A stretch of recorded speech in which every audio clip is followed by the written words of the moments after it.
প্রতিদিনের মতো আজও ভোরের শান্ত আবেশে ঘুম ভেঙেছে। তবে আজকের সকালটি ছিল খানিকটা আলাদা। আমাদের রুটিনে এক নতুন অধ্যায় যুক্ত হয়েছে।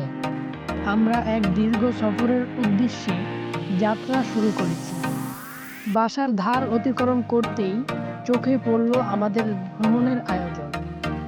দায়িত্বশীল ভাই বোনেরা দৃষ্টিনন্দন ও আরামদায়ক একটি বাসের ব্যবস্থা করেছে, যা যাত্রার দীর্ঘ পথকে স্বাচ্ছন্দ্যর পরশ দেবে। যেহেতু এ সফর কেবল দীর্ঘ নয়, বরং কিছুটা ক্লান্তিকর হতে পারে, তাই তারা এমন এক পরিশীলিত যানবাহন নিশ্চিত করেছে যাতে আমাদের যাত্রা কষ্টহীন ও স্মরণীয় হয়ে ওঠে।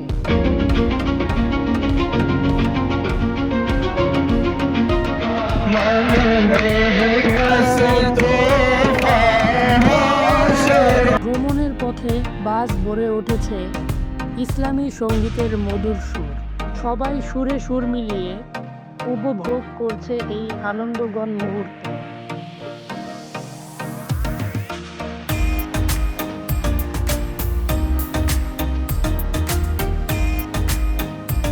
কিছুক্ষণ পর হালকা নাস্তার জন্য ড্রাইভার সাহেব বাসটি একটি গ্যাস স্টেশনে এসে থামালো। ভাই খাবার বিতরণ করছে।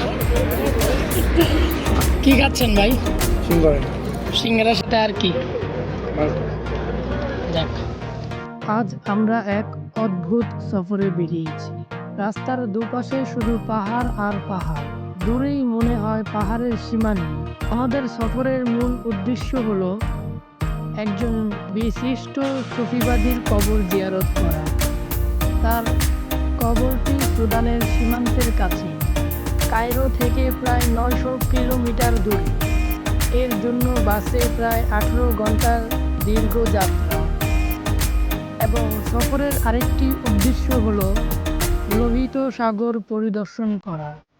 প্রাকৃতিক সৌন্দর্য, রহস্যময় পরিবেশ, এটা নিঃসন্দেহে এক অভূতপূর্ব অভিজ্ঞতা। আশা করি আমার এই সফরের প্রতিটি মুহূর্ত আপনারাও উপভোগ করবেন। আমরা যখন মরুভূমির মধ্যে দিয়ে যাত্রা করছিলাম, হঠাৎ চোখ পড়ল একটি গ্যাস স্টেশনে। আশপাশে তেমন কিছু না থাকলেও এই গ্যাস স্টেশনটা যেন এক দৃষ্টিনন্দন বিরতি। আর যেহেতু আমাদের দুপুরের খাবারের সময় হয়ে গিয়েছে, তাই বাস থামিয়ে এখানে এক বিরতি নিলাম। আর এখানে বসে তাজা খাবার খেয়ে একটু বিশ্রাম নিলাম, যেন আবার নতুন উদ্যমে পথে ফিরতে পারি।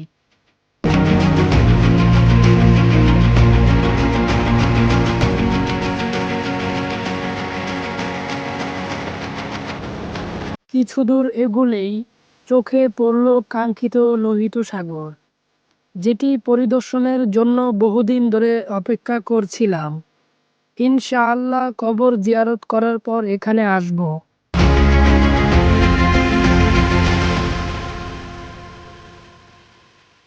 আমরা সময় মতো চেকপোস্টে পৌঁছাতে না পারায় চেকপোস্টের দায়িত্বশীলরা জানান যে রাতের বেলায় মরুভূমিতে গুপ্তচরের মোকাবেলায় পড়ার আশঙ্কা রয়েছে।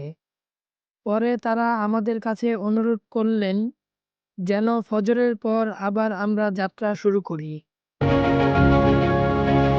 মরুভূমিতে কিছু না থাকায় আমরা আবার মার্সা আলমে ফিরে আসি, অর্থাৎ চেকপোস্ট থেকে প্রায় 20 কিলোমিটার পিছনে। এখানে একটি ছোট চার দোকানে রান্না করে সবাই মিলে আনন্দের সাথে রাতটা এখানেই কাটিয়ে দিই।